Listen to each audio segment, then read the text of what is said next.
I really hate it when my wallet is filled with paper receipts and copper coins, or when my inbox is cluttered with unprocessed invoices. Unfortunately, I have no other choice because every time I buy something with a company credit card, my accountant wants receipts. So I used to have this dream that in my wallet there would be this little pocket where all of the receipts would go in and poof, I wouldn't need to worry about them anymore. So that's why we built Cost Pocket, an easy app-based expense management system that makes it really easy to put the receipts into the system. It reduces administrative effort and it removes the paper trail. Now we are the biggest receipt app in Estonia. And as you can see from the metrics, we have figured out and executed a way on how to make this a profitable business. Averagely, our customer acquisition cost is about 5 times lower than the actual lifetime value of these customers. As a next step, we want to become the biggest receipt app in Europe. So if you compare us with international competition, then 2 things really stand out. One of them is that we are much more focused on the conservative accounting rules inside Europe. You need to get more fields and everything. And the second thing is that we're much more focused on the needs of accounting agencies. So in Estonia, Latvia, Finland, Sweden, and Norway, there are 1.3 million SMEs together. Now, if you look at that, this is already a total available market over 100 million euros. Within 3 years, we want to service 26,000 companies in the region. Our pay-as-you-go pricing works great for both companies, big and small. The small companies, the SMEs and NGOs, they like us because we don't have a fixed monthly fee, so they can actually finally afford a service like that. The big companies like us because we have free unlimited users, so they don't have to pay extra for that. So this pricing, it competes with Expensify and Concur at the same time. We are a small group of people, but we get a lot of things done.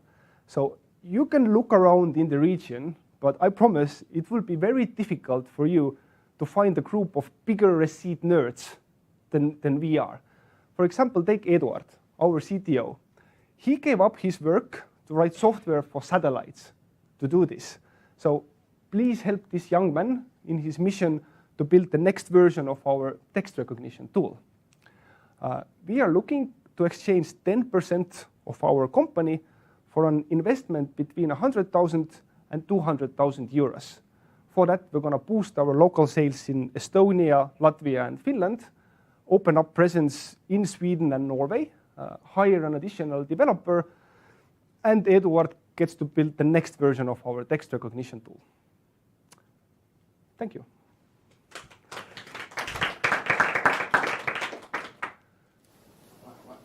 Why these markets? Why not Germany, France, where the money is? Very good question. So the biggest thing about it is like the perception of accountant, what is legal and what is not legal. And in Scandinavia, it's one of the actually leading regions that use electronic invoicing, and that means that this is definitely legal over there. In Germany, it's a bit of like it's in the strange area, but for example, in Holland and Belgium, it's definitely legal. So, but this is just what we know. It's legality-wise, this is the best, and this is also the region we know the best.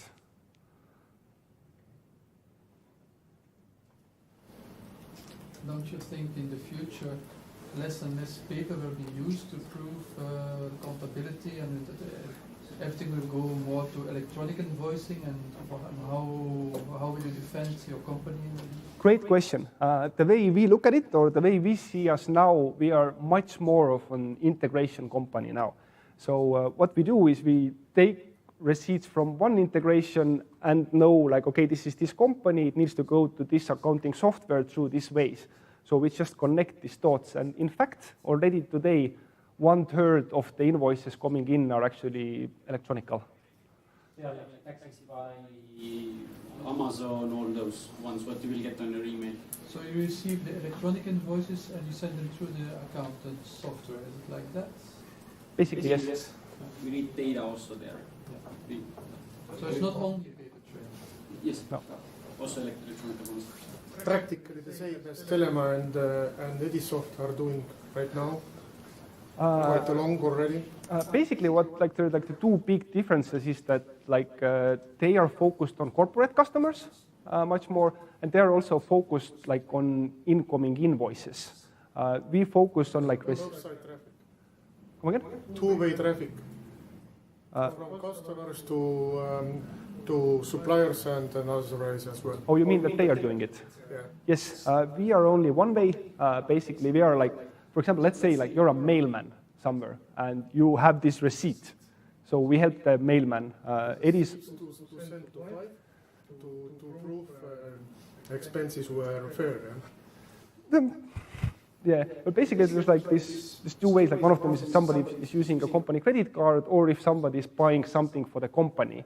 But it has like for like Edisoft and all the big ones, they wouldn't touch like SMEs, or like it's not up their alley that much. This is your first experience as an entrepreneur, or did you have a previous experience? I've failed quite a few times already, so I've had that. Mine is the first one. Okay. Tell about competition. Yes. So basically, there's this international competition, which is mainly companies focused on UK and US market. With them, it's pretty clear. Like they don't even digitize a lot of the fields that are required in Europe. So they have they touch some of the companies, but it's generally very little percentages. Now, if we take local competition, then with each competitor, we have like something we are better than they are usually.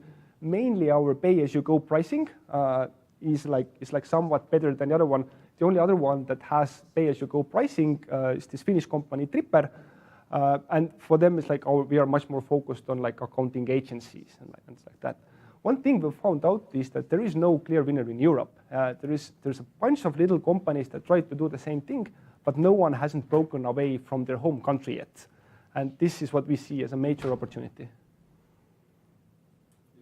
You say you're looking to do automatic text recognition, so what's automatic now? We are already doing automatic text recognition now. At the moment, our system can like read about 40-60% of the data. At the moment, I think it's the 4th iteration of it.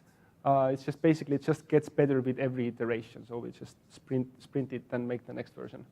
We already have it. Does it mean that somebody still needs to do like manual work, or what does it mean that you?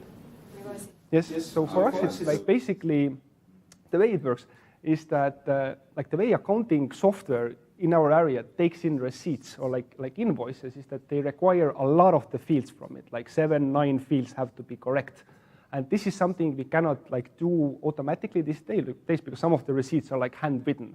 So, but we need it to be really correct. So that's why we use like digital OCR already, and then 2 rounds of human digitalization with the current model. So you have been quite a while on the market, so that just say 3 things that would help you really fast to get to the monthly recurring revenue or 20,000, for example. Mm-hmm. So for us, it's like the main thing we see is like we have currently in our company there's 2 developers, and one of them is me. So I don't get to develop full time. So one of the things is that we really need to get an additional developer, because like one thing that actually brings the customers in is additional integrations with cloud-based accounting software providers. So integrations is one.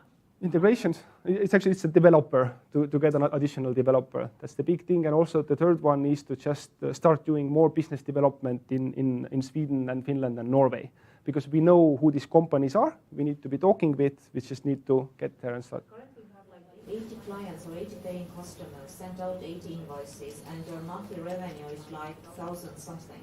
We have 110 paying customers. The monthly recurring revenue is 2,100 at the moment. These were then not updated information in the start of the changes.